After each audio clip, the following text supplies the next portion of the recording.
Hi, I'm Reverend Cindy Layton, and I'm the pastor at Smithville First United Methodist Church. Welcome to worship today.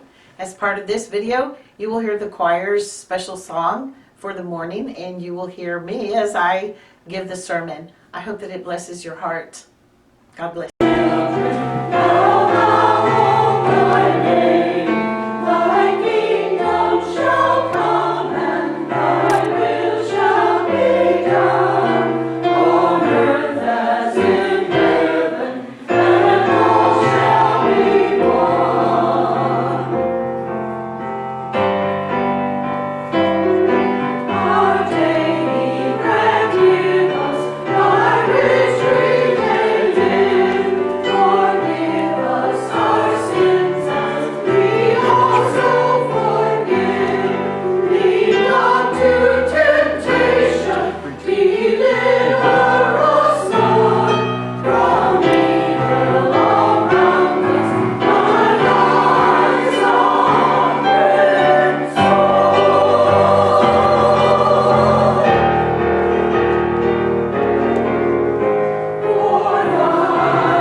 Which I do not do very often, but the passages are listed. Every week in our bulletin, there's this little section that says lectionary scriptures, and what that is the passages in the lectionary that most, if you were to go to some other United Methodist church, you would, that just fell off there, didn't it? Yeah, but this little thingy fell off of there. You would hear them preaching from that passage.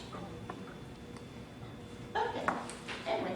All right, so today I'm preaching from one of those lectionary passages, and I will be preaching from one of them next week. And then we'll be into the Lenten series of worship services and sermons. Today we're talking about Moses' sermon. The talk that he gave to the children of Israel just prior to them crossing over into the Promised Land. And in this message, he tells them, this is not working, is it? Nope, I didn't think so. All right. So, projection voice. All right. So in his sermon, sorry, I was full of this. All right, and I probably can't get it off. All right. Here, it's a good thing your husband sits on the front row.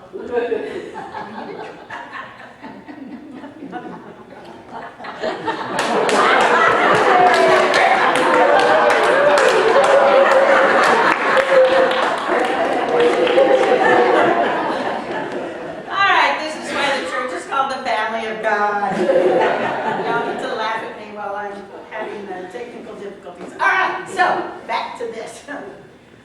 In this sermon, Moses is talking to those people who have survived the 40 years of going around and around and around in the desert. 40 years. That first generation that came out of Egypt did not make it to the Promised Land, except for Caleb and Joshua. They made it. Even Moses got this close and was able to see the Promised Land right over there on the other side of the Jordan River, and he did not get to go. Because at one brief point in all of those 40 years, he did not obey what God told him to do. And he decided to get that water out of the rock in his own way. And because of that, though he got to see the promised land, he didn't make it to the promised land. And Caleb and Joshua made it. You know the story, some of you, about the sending the spies. You know, on one of those laps around Mount Sinai, they got so close to the promised land that they wanted to go across the Jordan and see what it would be like. And so 12 were chosen to go across. They spent some time there. They came back with grapes and all this stuff that were supposedly, you know, like humongous. And it was just a land of plenty. But 10 of the 12 said, I'm not going back over there. We will lose the fight against those who live there because giants live in that land. Joshua and Caleb were the only ones that said, if God is for us, who can be against us? We need to do what God has told us to do. And out of those 12 men, they're the only two that made it through all that time of wandering and were allowed to cross over into the promised land. And in this sermon, before they're getting ready to cross over, Moses tells them what it means to choose. And you heard the passage. He says, the way to life is to choose to love Yahweh. That's what they call God, right? To love God, your God, which means to fear God by obeying God. Now, the term fear in the Bible doesn't mean like fear and trembling. You know, you're quaking in front of the wizard, right? It's not that kind of fear. It's that respect and that honor and that knowing that you are not God and that God is. That's what it means. And so he said to them, it means to walk in God's ways and keep God's commandments and decrees and ordinances. And these people would say, yes, yes, yes, we'll do that. We promise. And then in the middle of one or more of those laps around, something would happen. And they'd be screaming and crying and saying, take us back to Egypt. It was better in Egypt. You were slaves in Egypt, but okay. They forgot that very quickly. At least we had food, is what they would say. Well, God provided them with food in abundance. But it's funny how we forget so quickly what God has done. And we focus on our current problem. And they were really good at that. One of the times when Moses goes up on Mount Sinai, and he's up there just a little bit too long for the people, and they start to panic. He's been gone 40 days. What are we going to do?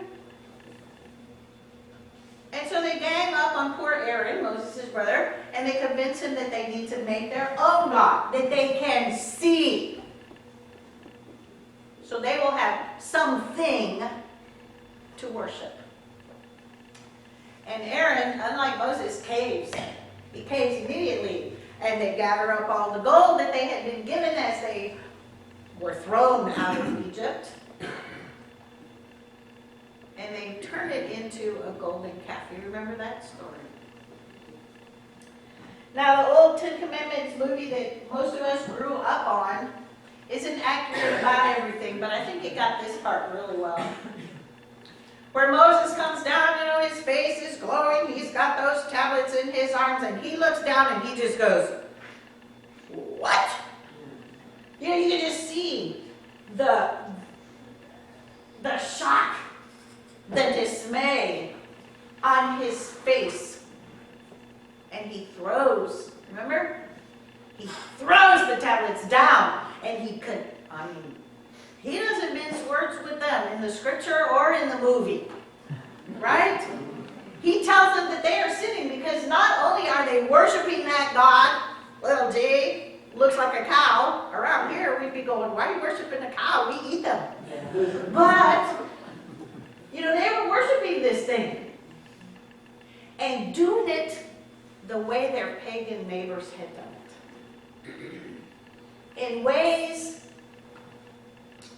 that no way, no how could be construed as worship of any sort.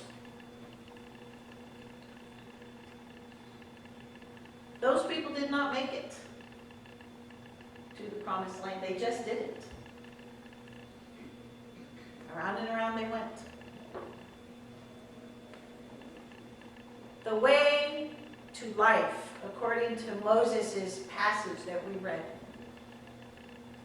is to keep God's commandments, decrees, and ordinances. And those 10, right at the top, was thou shalt have no other gods before me. And unfortunately, we break that one a lot. We don't have little golden calves or little statues. Most of us don't. But there's other things in our lives that we place before God. And for us today, in this place, that's what we're talking about. Because the pagan worship thing, at least for us, isn't where we would go typically. But anything that is taking control of your life, that is more important to you than your time with the Lord, becomes that God with a little g that you are worshiping. And we need to be careful. Be careful and aware of what that might be in each of our lives. Now, he also said that the opposite way to choose is to choose death, which comes when you worship and serve other gods.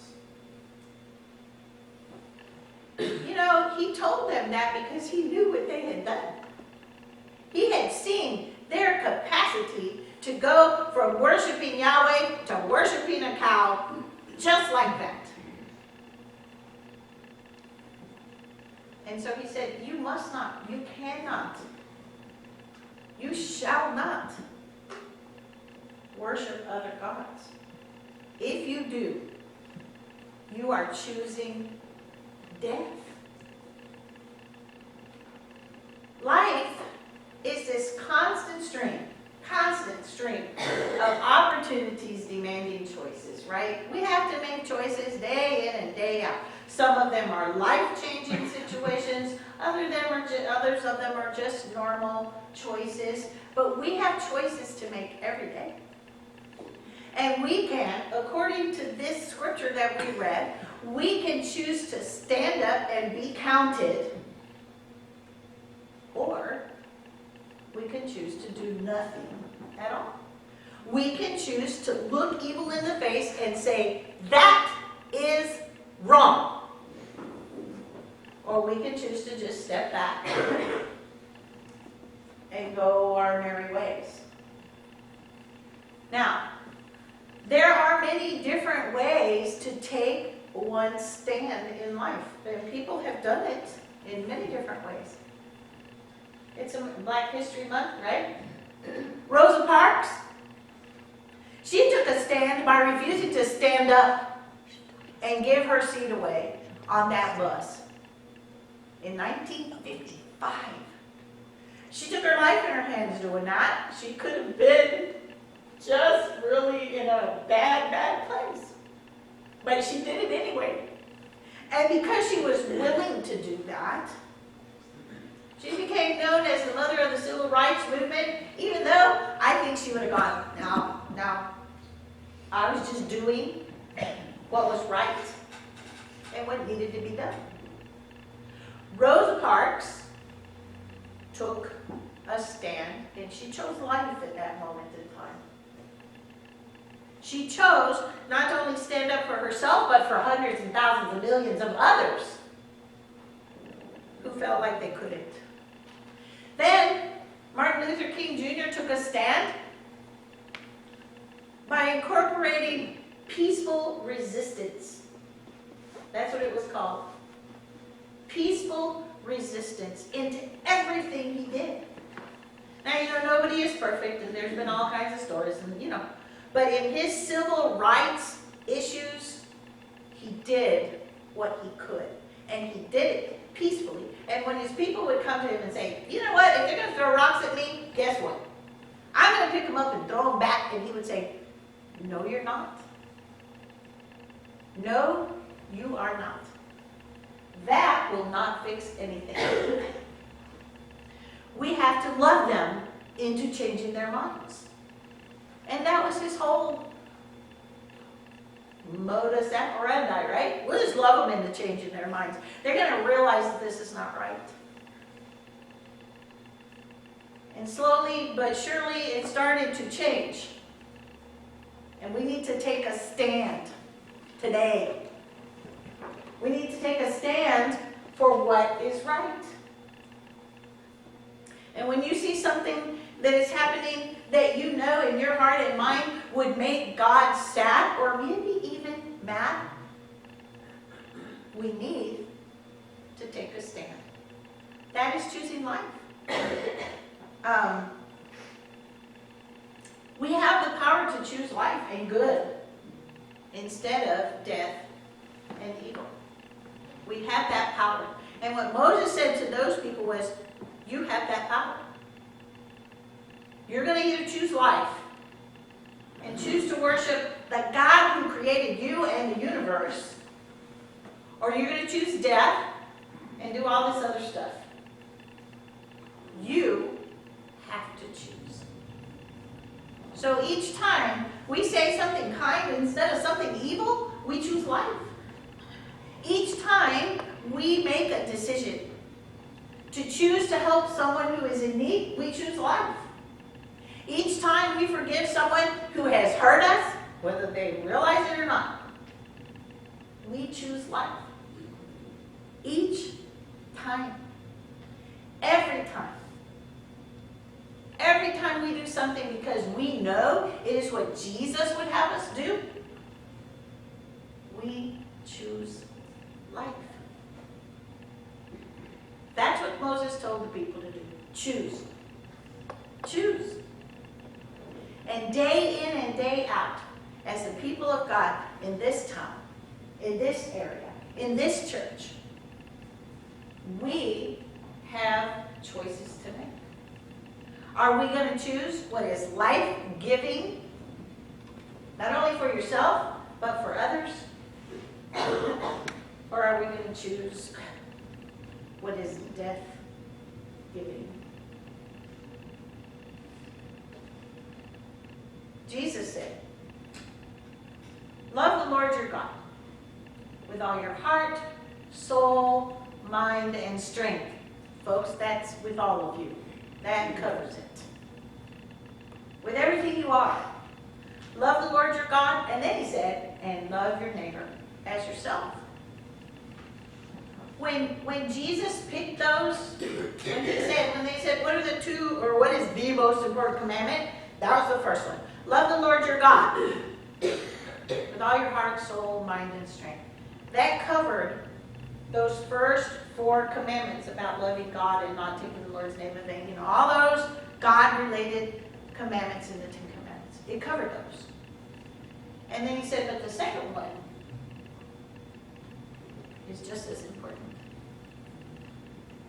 Love your neighbor as yourself.